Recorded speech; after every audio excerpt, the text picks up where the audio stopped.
Welcome to the weekly Management Matters show with Paragon Intel. I'm CEO Ty Popplewell, as always, joined by our president, Colby Howard. Colby, we had a great situation unfold for us and our clients, which was CERN. So CERN was sort of the intersection of everything we do here at Paragon Intel.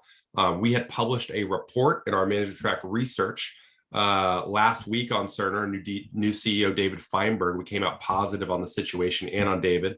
Posted a webinar this week, but previous to that activity on Management Track, we'd actually noticed a real estate data point around the CFO that led us to believe that the company could be up for sale. And then more recently, we saw some jet track activity where we actually called out that we thought something was brewing between CERN and Oracle. Late last night, the Wall Street Journal and others reported a rumor that Oracle and CERN were in talks. We have subsequently seen other flight activity that makes us think there may be other parties involved, but reach out for details. But obviously a great case study on Management Track, Jet Track, and our Management Track research and how we can make clients money. Colby, what appearances did we see this week? Yeah, absolutely. So first off, you've got Aon COO James Platt. He gave an hour-long keynote speech at the Analytics Summit 2021. First off, you don't really see many COOs giving speeches. So someone in the spotlight that's in a less than important role relative to CEO or CFO. Second off, he goes through the whole life cycle of Aon's approach to digitization of their assets, all the claims, hundreds of millions of claims they have, and how do you digitize that to then inform a data-first approach to risk modeling. Really interesting evolution of the business, something worth watching. Then you've got Corie, CEO of Best Buy, making her best pitch for why Best Buy is no longer a brick and mortar retailer, but instead your central hub for all things related to help with your technology. Somewhat of a compelling pitch. She starts to stray a little bit into how they're going to be the center of your health tech as well, even though that's an incredibly crowded space. But that's something that if you want to see what the future of Best Buy is going to be, or they're trying to be, something worth watching. DraftKings had a really interesting interview. Jason Robbins went on the Joe Pomp show.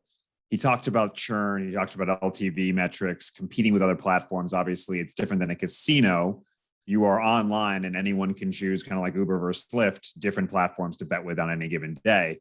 He talks about how they differentiate on the live aspect. When a flag is thrown in the football field, was it for pass interference? Was it for roughing the passer? Was it for offsides? Humans in the loop plus an algorithm helps keep the odds up to date so viewers actually get to interact up to the minute with sports as they're happening. So you can get his view on how he differentiates DraftKings that way. And with that, we'll go back to Ty to talk about one of the really interesting executive changes that happened this week. Yeah, Clarivate, a little bit of an outlier as far as the executive change here. They replaced their CFO. Now, Clarivate, they closed their ProQuest acquisition December 1st. It was announced this summer. And then they brought back the former ProQuest CFO, Jonathan Collins. The move was announced the same day as the announced closure of the acquisition. It became effective this week. Definitely strange. Collins has spent his last 5 years at Dana Inc., primarily allocating capital to CapEx.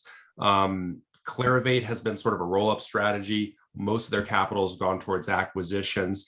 And just a little bit of a strange hire. Is it a signal that the integration of ProQuest and Clarivate is going to be more difficult than they anticipated? So they're bringing back the former CFO from 6 years ago.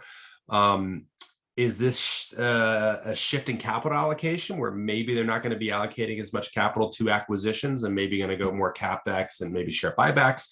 Or was this just an obvious choice for the company? They needed a replacement. They brought someone in who knows the asset well. It's unclear, but an atypical hire, something we don't see very often. And if you're involved, probably worth a look at asking those questions.